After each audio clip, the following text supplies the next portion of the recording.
Welcome back, Sims Complete football fans, and we continue the breakdown of our quarterback rankings from each division. And now the division we'll be going to is the AFC West, Phil. The AFC West, Phil.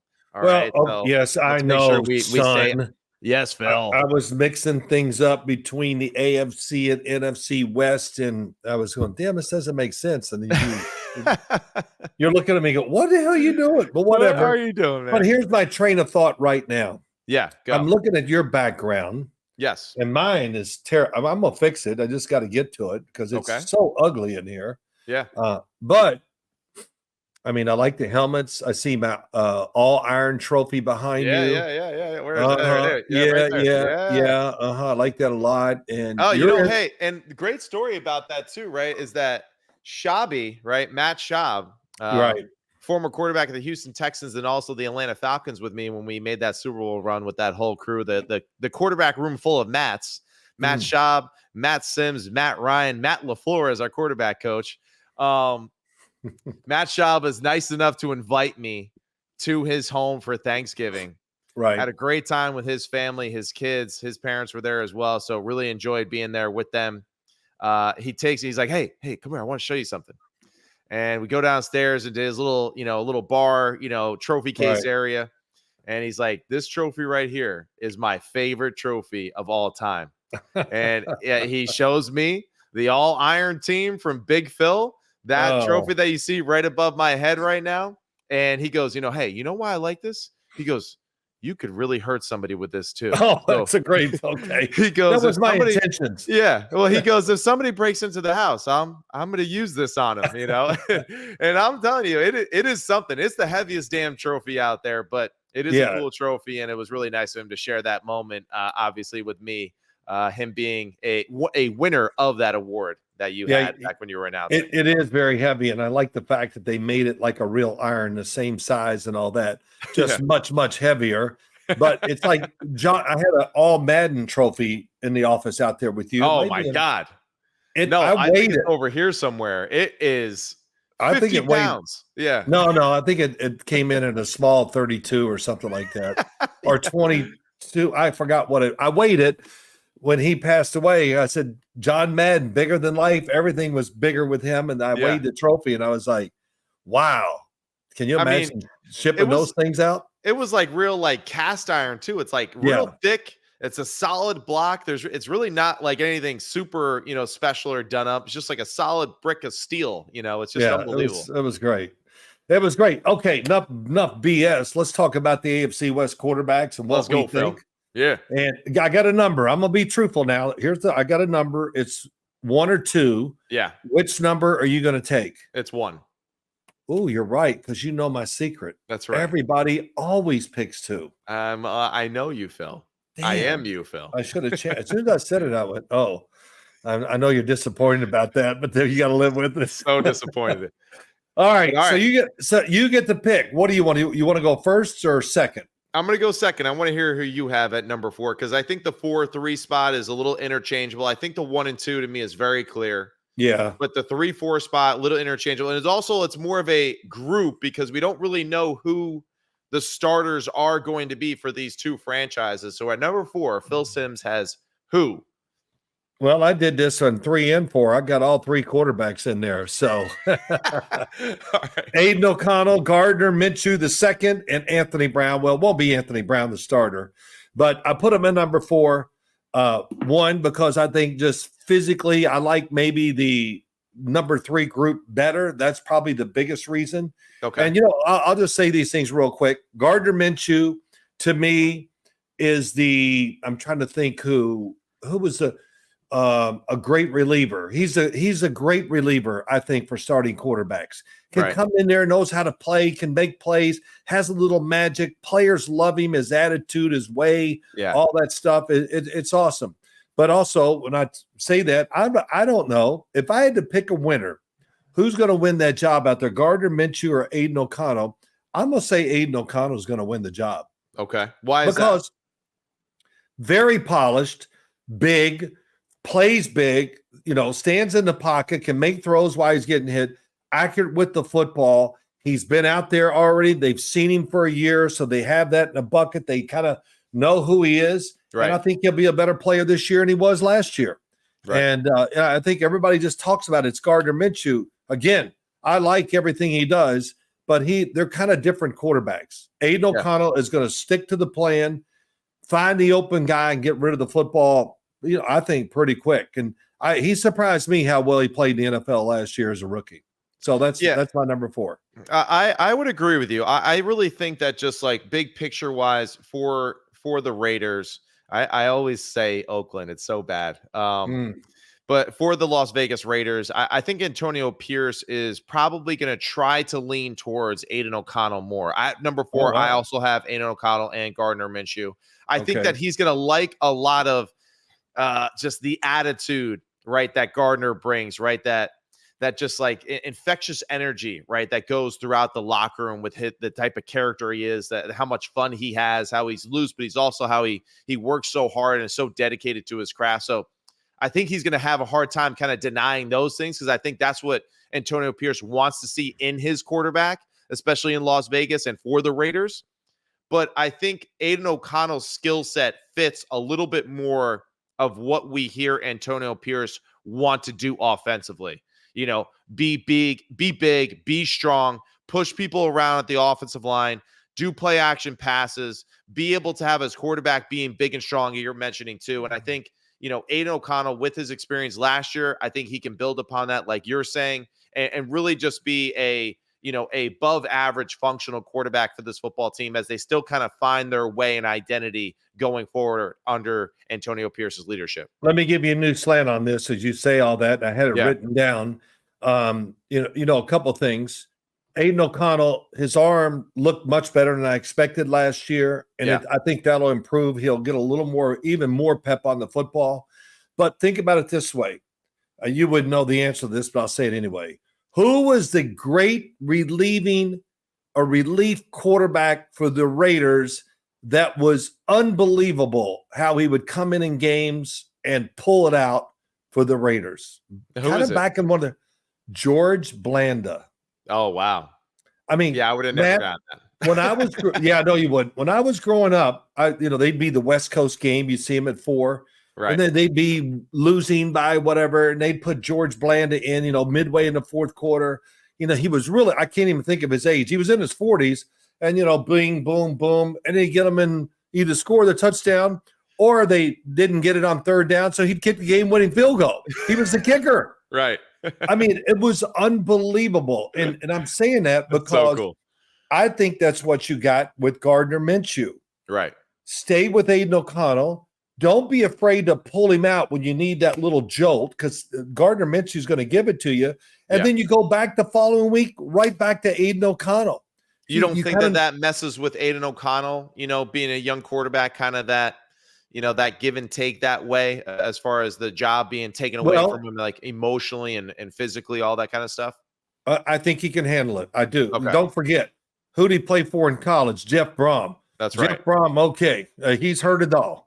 He knows every curse word there is in the English language or whatever. He yelled at me pretty good when I was at Louisville. So yes, I'm sure he was talented. That's for sure. So, I know it's tough, and but I think it's a great dynamic. And even as a young quarterback, you go, okay, he'll make him grow. And listen, if it destroys him, then he wasn't the guy.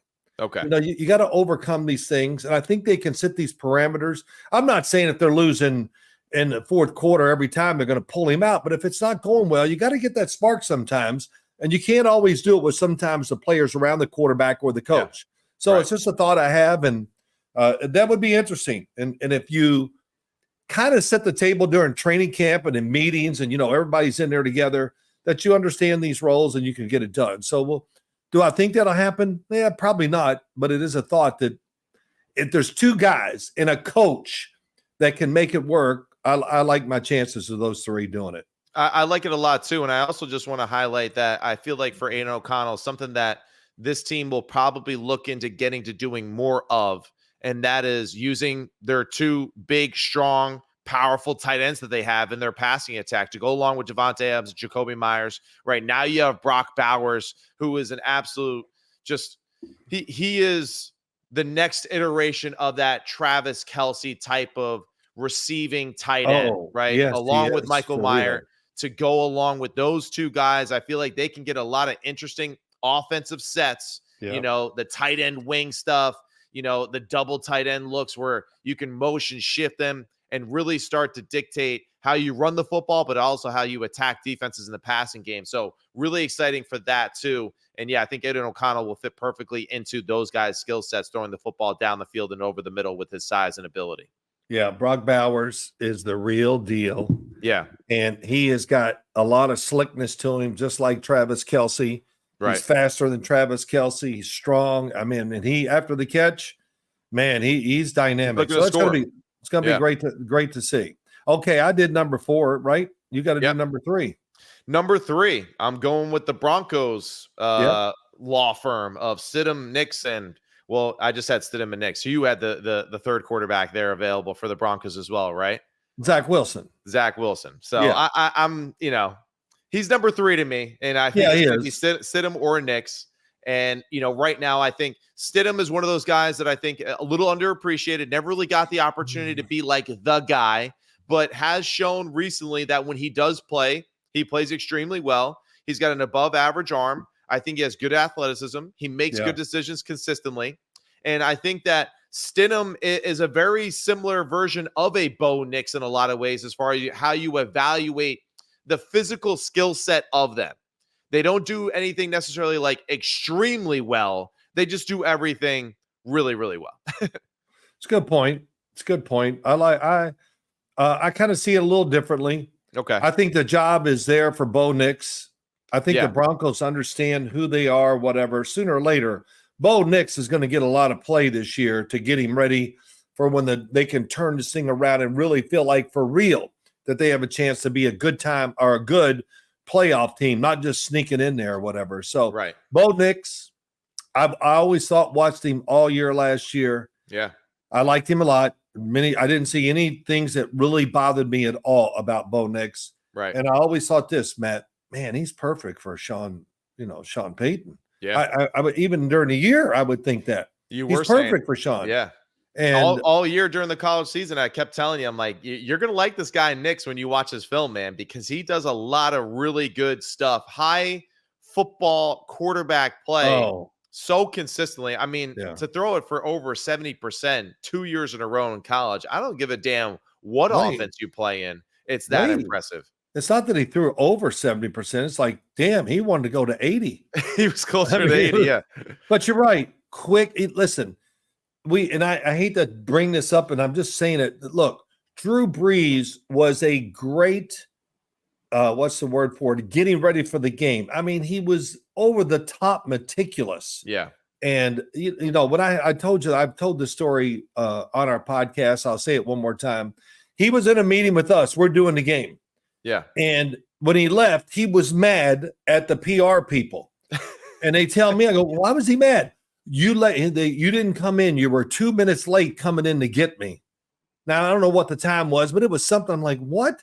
Because he has to go out and look in the mirror and go over every play, then go on the field by himself and drop back and play every play. And he would do this for like an hour on a Friday. And my point being, I look at all those quarterbacks out in Denver, and I see Bo Nix as that guy. His father was a coach. You knew the offense they were running very well. You knew the coordinator. He was there at Louisville with you. What was his name again? Will Stein. Will Stein. Yes, sir. So gets rid of the football.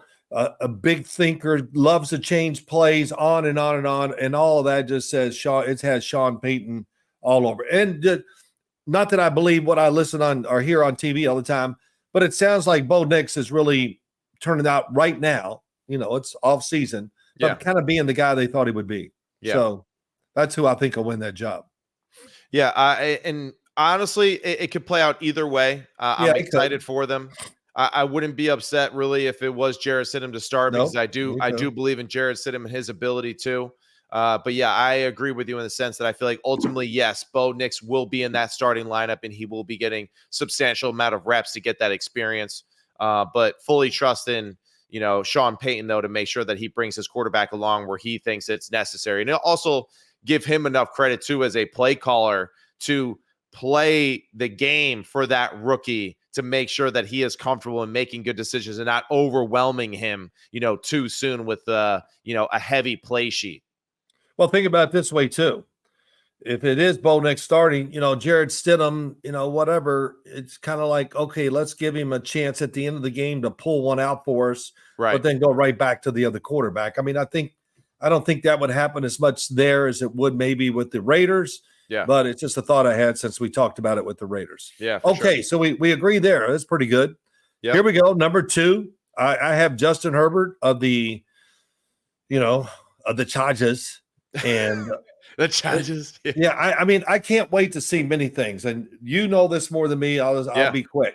No, go. One, Harbaugh, it's real. Yeah. I mean, we all thought, hey, he's a kook and whatever. We had all these thoughts about him over the years. But he has got it. I mean, He has a magic touch. And, I think I went back and just paid attention more to the days when he was in San Francisco and saw what he did with that dynamic out there and that football team and covered them in the Super Bowl. I remember saving Alex Smith's career, Vernon Davis saving their career. I mean, just started Colin Kaepernick, Yeah. And then, of course, Colin Kaepernick kind of changing the way that everyone viewed the quarterback position. And also, too, Greg Roman not getting the credit he deserves for those moves and for that. Yeah, keep going. No, it's okay. Greg, go ahead. Talk about Greg Roman. First off, what the hell is everybody thinking about in the NFL? Should have been hired as a coordinator, one. And I thought he should have been a head coach. Yeah. And, I mean, you told me this, more than me. I covered him many times with the Baltimore Ravens, but you were under him a little bit, and you just said he is just a unbelievable worker, organized and thoughtful and creative. I mean, you couldn't say enough great things about him. So tell us a little more. Yeah, I mean, it just, when I was there in Buffalo with him, he was the offensive coordinator there for Rex Ryan. They had just brought Tyrod Taylor from Baltimore, who is a seasoned backup at that time behind Joe Flacco. Right. Greg Roman convinces Rex Ryan to bring up Tyrod and says, hey, this guy is a starting NFL quarterback, and we can build an offense around him. Long story short, Tyrod and that team go to the playoffs, and Tyrod's a Pro Bowl quarterback. And I think, Greg Roman, his ability to really, he was that first experience that I had of just really being super tactical in setting plays up, building plays, really choreographing the way that he would design his offense, right? To kind of set the tone one way, allow the defense to react, and then having those 5 or 6 plays that work its way off of that and really just throw the defense off. And a lot of that was surround formations, the complication of his run game, which is something that I think is really going to be exciting too with this running back room. Is just like they are going to be super sophisticated in the run game. It's going to take tremendous pressure off of Justin Herbert from just dropping back and being super dynamic as a thrower all the time. And that will then allow him, I think, to be that much more dynamic when it is his time, because Greg Roman's really going to doctor it up and give him great opportunities to make explosive plays down the field with that running game, with that play design. Great thoughts. Really well done. I just got to say this too. Yeah. He created the greatest run game in history. Right.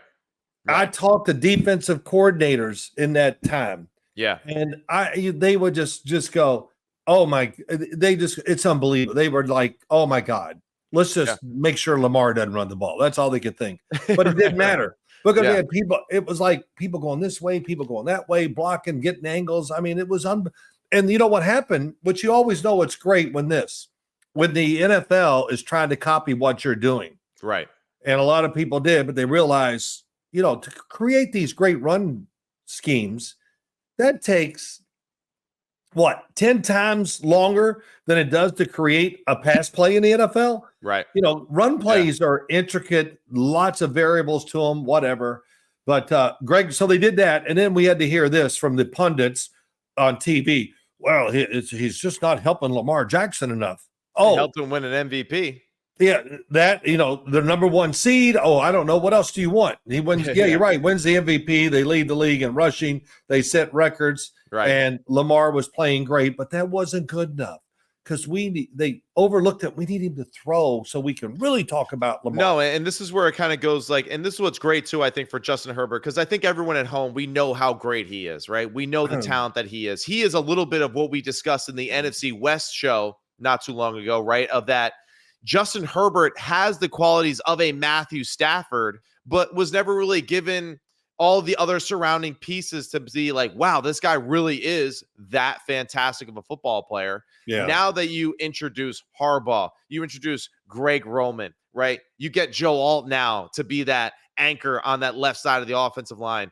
This is a group that we're going to finally see what Justin Herbert is all about. And we're really going to see him now kind of take that, quote unquote, next step in his game, because it's not going to be all on him. He's going to have a team that's really well designed and structured, tough as hell. We know that for sure about all the Harbaugh teams. It doesn't matter what Harbaugh you're talking about, right? If you've seen their father out there, he's probably the toughest one of them all. So, I think they got a lot of great things going for them. It's a great thing for Justin Herbert. It's a great thing for the skill group. And Greg Roman, I think, is a huge piece for it. What Greg Roman has done with, Andrew Luck, Alex Smith, Colin Kaepernick, Lamar Jackson, Tyrod Taylor, so let's be real. This guy has done a lot of really good things, right, for these guys offensively. And I think Harbaugh understands that, and why he was probably one of the first phone calls he made when he got that job out there in Los Angeles. Oh, I'm sure he did. I'll say this. When you watch the Chargers play the last couple years, yeah, and I would do it, and I, whatever, I complained. I said, when a team doesn't have an answer to the blitz, where they can't pick it up, they don't have the right scheme, you have no chance of winning big games. And it just seemed like it was week after week. Chargers, everybody complained, but Justin Herbert's not doing it when it counts.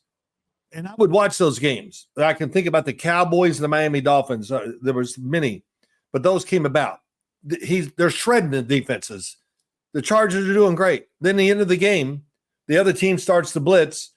No answers. Sack, throw away, game over. And then, Justin Herbert's got to come through in those spots. You can't come through when you don't pick up blitzes. No doubt.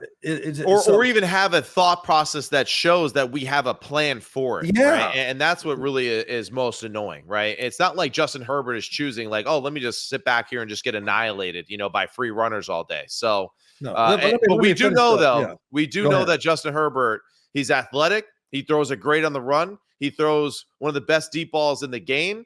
And he's a tough SOB, like you were saying, right? And that's where I made that comparison with Matt Stafford. A lot of Matt Stafford qualities to now, Matt Stafford found Sean McVay later in his career. Justin Herbert, luckily for him, a little bit earlier on in his career, but I think he is going to have that big of a change, right, as far as the trajectory of how we feel about him from now on. Well, I think you and I talking about a few minutes before we did this on the air, I think the one thing I said, and you agreed, I'm just can't wait, or I want to see how this really evolves and how it works for Justin Herbert, because he's not Lamar Jackson. We know that running the football, and he's such a big, tall guy. You got to be a little careful too. So this is going to be, I can't wait to see this. Here's my other thought. Did you hear what they were talking about, their conditioning test or whatever they did out there in Charger land? Yeah. And Jim Harbaugh just gushed about Justin Herbert. So you can tell it's kind of like what he did with the 49ers. I was going to say earlier when I went to that Super Bowl when they were playing Baltimore, right? When I watched them practice, I go, this is the greatest looking team I've ever seen. Right. You know what I mean? You just go, wow. Everything was wow. No, the 49ers teams, they were scary looking when they came on the field. Yeah. And I'll tell you, just from my experience of watching the national championship games, the Rose Bowl, and there was no doubt Michigan was the better looking football team when they walked on the field. They just had a look of like, damn, every kid, does he even play? Because he looks like he's an All-American, So it's just they have a great look to him, and I think that's something that is very personal to both the Harbaughs, really, because it does seem to be a common trend with both of them and their football teams that they are physically imposing looking teams. They really play against them. Yeah, it's going to be great. The Chargers, for as long as even when I was in the league, oh, they're soft, that when they say that, which is a terrible word to say about any NFL team, but they were so much about throwing the football. They lack physicality. Physicality, yeah. I have a hard time saying that word, so I don't say it too often. All right, so we both got him at number 2 and number 1. Oh man, it was close. It was really close, but we gave it to Patrick Mahomes. Yeah. And so I just pity. Yeah. I felt pity for him, so I just put him at 1. And of course, we're very concerned. Everybody's very concerned. Who's going to catch the ball this year? Well, it really hurt them last year. I tell you, it just tore their team apart. That's right, they won the Super Bowl. But God. That's what's so cool, I think, about Patrick Mahomes now too, and Andy Reid. Yes, is that they really have kind of found that secret sauce to where it doesn't matter, right? He is just. I go back to that Baltimore Ravens game, which I think to me was kind of like one of those where I'm like, damn, they're going to win the Super Bowl. Because if they can beat this team the way that they did, I mean, there he is, 35 of 30 or 31 for 250 yards or something like that, and just dinking and dunking, creating plays with his feet, and just keeping the Baltimore Ravens defense on the field. Nothing special, nothing crazy, no, gadget plays like we see from Andy Reid, just him being super surgical with his decision making and his accuracy. And that's where I'm like, man, this guy, we might be watching the greatest of all time, right? Play the position. I know Tom Brady's awesome, but like we might be seeing kind of like a Michael Jordan type of character in sports right now in the game of football with Patrick Mahomes and his performance these last few years. Well, Matt, let's just say this. He was not being, it wasn't turning out to be a good year for them or for Patrick Mahomes. Yeah. And then they came to this realization, we got to play a different way. Right. And when I'm really saying the quarterback, left the pocket too early, looking for the big play too much. He started just running the offense. It was calmed down. It was more surgical. The turnovers went, they only, what do you have, 1 interception during the playoffs? Yeah. None against Miami, none against the Bills, none against Baltimore, and he had 1 in the Super Bowl. 1 in the Super Bowl. Just the way he played the plays. And the biggest thing is, too, I heard Andy Reid talking about this, but he controlled his throwing. Right. The speed of the ball. Listen, all those drops, I watched, like I've said many times on this pod, I watched them all. And I said, Jesus, I would never want the guy who grades all these drops grading me for anything, because those drops, I mean, come on. The guys are sliding in their hands, and that's a drop. Whatever, it doesn't matter. But they just got back, and he started throwing the ball with the right speed on the pass. Yeah. I think that was really important. He threw some that were dropped. Nobody could have caught him. He threw him so hard. Right. I mean, not many quarterbacks have that problem, but he could throw it so hard that they just couldn't handle it. And I heard Andy Reid during this offseason doing an interview. It was awesome. He goes, Patrick Mahomes, he's never been around anybody like it, of course. He goes, he can throw all day, every day, and he never gets tired. Right. He has conditioned himself. Now, his motion has turned out to be fantastic. Right. He's got it. He's really controlled, gets his body into it, all that stuff. But throws it more sidearm than people like to give it credit for. I love that too. When I'm coaching young QBs, hey, throw the arm like a little more sidearm. Don't worry about getting so vertical on your release. Oh, I don't want to do that. Coach says I have a low release. Well, does your coach watch Patrick Mahomes on Sunday? Because if we're not trying to imitate the best in the world, then what the hell are we doing? Yeah, no, it's I always have this thought. Show me somebody that throws really over the top, and I'll show you somebody sitting on the bench. Okay. You watch here. I got a picture right here. Here we go. This is working out great. I cut them out because I want to show young kids. So over the top. Look at Aaron Rodgers here. His arm is here. We don't see it. Oh, I'm sorry. Okay, hold on. There it is. There you go. Oh my God, look at that. It's wide and it's still high, but he has his feet planted. But it just shows you he's going to go around it.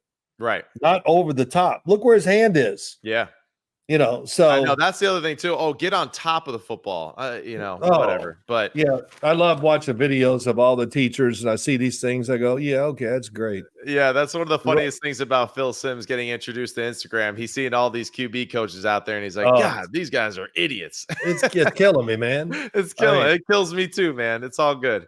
Hey, But to go back go to ahead. our theme, though, right here, Yes. just what you were saying, which I think is a great point. Patrick was maybe trying to be too dynamic of a thrower. And then after that Las Vegas Raiders game, he really started to understand, I just got to be a great passer of the football, right, for this particular football team.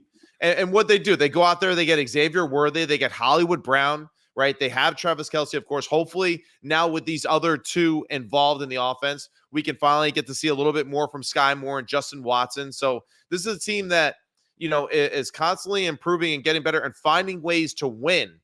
And with Patrick Mahomes at the top of the pyramid with Andy Reid, they're going to get whoever is involved right, and I love too the dynamic of Isaiah Pacheco in the backfield being physical and strong and just running, as intensely as he is, because I feel like he's just a great balance to all the other finesse things that they do extremely well.